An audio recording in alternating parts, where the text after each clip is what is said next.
मैं आप लोगों के लिए रोमांटिक से भरी दिल को छू लेने वाली हिंदी स्टोरी लाती हूँ। सब्सक्राइब कर लिया करो।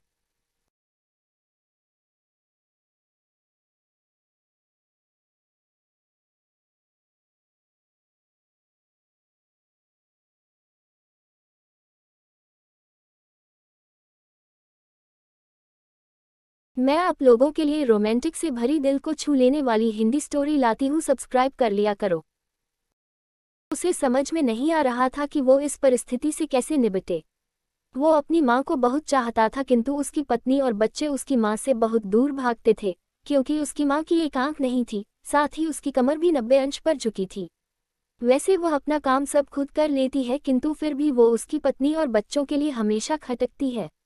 दादी, आप ऊपर के कमरे में जाओ, मेरे दोस्त आ रहे हैं, विमल के बेटे अखिल ने बड़े बेरुखी से कहा। पर बेटा, मैं तो यहाँ बहुत दूर बैठी हूँ, विमल की माँ ने बहुत प्यार से कहा। नहीं, आप उनके सामने मत रहो, वो मुझे चिढ़ाते हैं, अखिल ने जोर से डांटते हुए कहा। क्या हुआ अखिल, क्यों चिल्ला रहे हो? विमल की पत्नी कामनी ने किचन से ही आवाज लगाई। देखो ना माँ, ये दादी यही ड्राइंग रूम में बैठी हैं और मेरे दोस्त आ रहे हैं, अखिल ने शिकायत भरे लहजे में कहा। माँ जी, आप ऊपर चली जाओ, क्यों हम लोगों को लजवाती हो? कामनी ने बेटे का पक्ष लेते हुए कहा। बेचारी सरस्वती चुपचाप उठकर जीने के सहारे ऊपर जाने लगी। कमर झुकी होने के कारण उन्हें ऊपर चढ़ने में बहुत परेशानी हो रही थी, किंतु वो पूरी ताकत से ऊपर के एक अकेले कोने वाले कमरे में जाकर बैठ गई। विमल बाजू के कमरे से सब सुन रहा था। उसे कष्ट हो रहा था कि उसकी माँ को अपमानित होना पड़ रहा है, किंतु वो असहाय था। अगर वो कुछ कहता है तो पत्नी और बच्चे उसका विरोध करने लगते हैं। दूसरे उनके तर्क भी सही लगते हैं।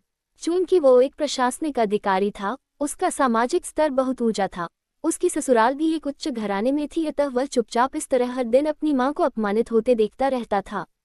रात को विमल की पत्नी ने कहा, देखो जी, अब कुछ करो। कल कलेक्टर साहब की पत्नी आई थी।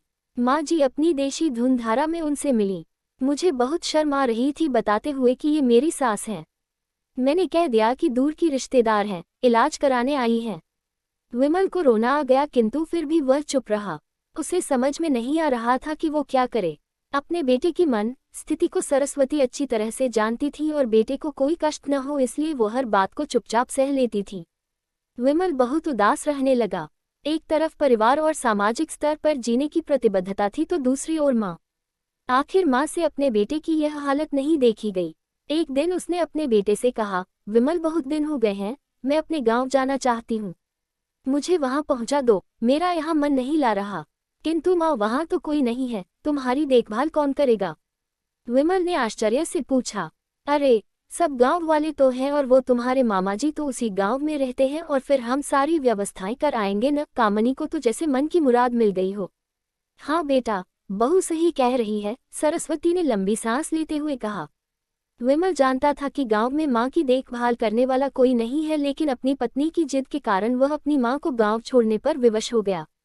मां को गांव छोड़कर आते वक्त उसे रोना आ रहा था तथा अपनी बेबसी पर गुस्सा भी आ रहा था, किंतु परिवार, पत्नी और समाज ने उसके इन मनोभावों को दबा दिया और वो सुकून सा महसूस करने लगा। कुछ दिनों के बाद उसके चाचा, जो अमेरिका में रहते थे, आने वाले थे। जब विमल बहुत छोटा था, उसके पिता जीवित थे तब वो भारत आए थे और उसके बाद वो अब भारत आने वाले थे। पूरा परिवार और आस पड़ोस बहुत उत्साहित था। अमेरिका से विमल के डॉक्टर चाचा आ रहे थे। डॉक्टर रमेश ने जैसे ही घर में कदम रखा, सबने मिलकर बहुत उत्साह से उनका स्वागत किया। क्यों विमल भाभी नहीं दिख रही, कहाँ हैं? डॉक्टर रमेश ने उत्सुकतापूर्वक पूछा। जी, वो गांव में रहती हैं, यहाँ उनका मन नहीं लगा, कामनी ने सपाट लहजे में उत्तर दिया। डॉक्टर रमेश ने विमल की ओर देखा तो विमल ने अपनी आंखें झुका लीं। डॉक्टर रमेश सब समझ गए। बोले, कल हम भाभी से मिलने गांव चलेंगे सब लोग। दूसरे दिन सभी लोग गांव के घर में पहुंचे। देखा कि सरस्वती को बहुत तेज बुखार है और वो पलंग पर असहाय पड़ी है। डॉक्टर रमेश दौड़कर सरस्वती के पास गए, उनके पैर छूकर रोने लगे। सरस्वती की ये हालत उनकी कल्पना से परे थी। वाह बेटा विमल, तूने तो नाम उजागर कर दिया। अपनी माँ की ये हालत देखकर तुझे तो शर्म भी नहीं आ रही होगी। डॉक्टर रमेश ने विमल को लगभग डांटते हुए कहा। नहीं देवर जी, विमल का कोई दोष नहीं है, मैं खुद गांव आई थी। सरस्वती ने अपने बेटे का बचाव किया। मुझे सब पता चल गया भाभी, आप चुप रहो। क्यों बहू, तुम्हें अपनी सास की कुरूपता पसंद नहीं है? समाज में तुम्हें नीचा देखना पड़ता है ना? डॉक्टर रमेश ने कामिनी की ओर व्यंग्य से देखा। कामिनी निरुत्तर होकर विमल को देखने लगी। आज तुम जिस सामाजिक स्तर पर हो वो इन्हीं के संघर्षों की देन है। और बेटा विमल, तुम्हें शायद मालूम न हो कि बचपन में जब तुम 1 साल के थे तब छत से नीचे गिरने के कारण तुम्हारी एक आंख फूट गई थी और तुम्हारी रीढ़ की हड्डी में भी समस्या थी। तब तुम्हारी इस कुरूप माँ ने अपनी एक आंख और अपना बोन मेरो तुम्हें देकर इतना सुंदर स्वरूप दिया था। कामिनी बेटा, इतने सालों तक संघर्ष करके बेटे को प्रशासनिक अधिकारी बनाने वाली इस संघर्षशील औरत की तुम लोगों ने यह दशा कर दी। तुम्हें ईश्वर कभी माफ नहीं करेगा। डॉक्टर रमेश की आंखों से अश्रु जलधारा बह रही थी। अब भाभी, आप मेरे साथ अमेरिका जाएंगी, यहाँ इन स्वार्थी लोगों के बीच नहीं रहेंगी। डॉक्टर रमेश ने सरस्वती से कहा। विमल को तो काटो तो खून नहीं था। डॉक्टर रमेश जो उसके चाचा थे, उन्होंने जो राज बताया उसके बाद तो विमल को यही लग रहा था कि उससे ज्यादा पापी इंसान इस दुनिया में कोई और है ही नहीं। वो दौड़ता गया और माँ सरस्वती के कदमों से लिपट गया। माँ, मेरा अपराध अक्षम्य है।